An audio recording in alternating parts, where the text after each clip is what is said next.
বাবা, তুমি কি জিলাপি আনছো? সবগুলাই খাইলাম কিন্তু একটাও মিষ্টি লাগলো না।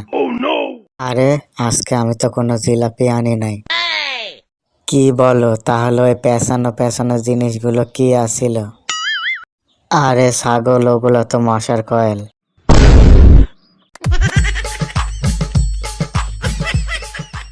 দোস্ত, আমি রাস্তার মধ্যে একটা 1000 টাকার নোট পাইছি। আমাকে এখান থেকে কিছু টাকা দে, নইলে সবাইকে বলে দেব। আচ্ছা, এখান থেকে 50 তোর, 50 আমার। তা নয় বুঝলাম, কিন্তু বাকি 900 টাকা যাইব কই?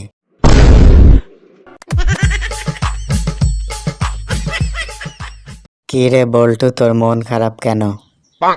আর বলিস না, আমার বউ আমার জন্য রান্না বান্না কিছু করতো না। উল্টে আমি ওর জন্য রান্না করতাম। এই কষ্ট থেকে বাঁচার জন্য আরেকটা বিয়ে করলাম। তারপর কি হয়েছে? এখন ওদের দুজনের জন্য আমার রান্না করতে হয়।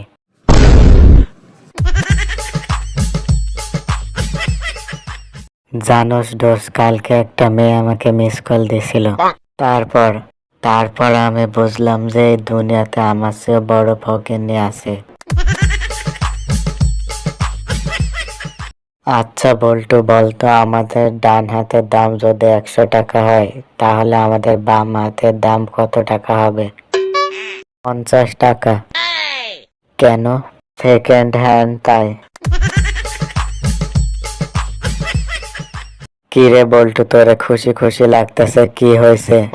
আরে কোষ না, আজকে অনলাইনে ক্লাস করতেছিলাম। তারপর তারপর স্যার আমারে পড়া ধরছিল। আমি পড়া পাই নাই দেখে আমারে থাপ্পড় মারতে গিয়ে ওনার ল্যাপটপের ডিসপ্লে ভাঙ্গা ফেলছে।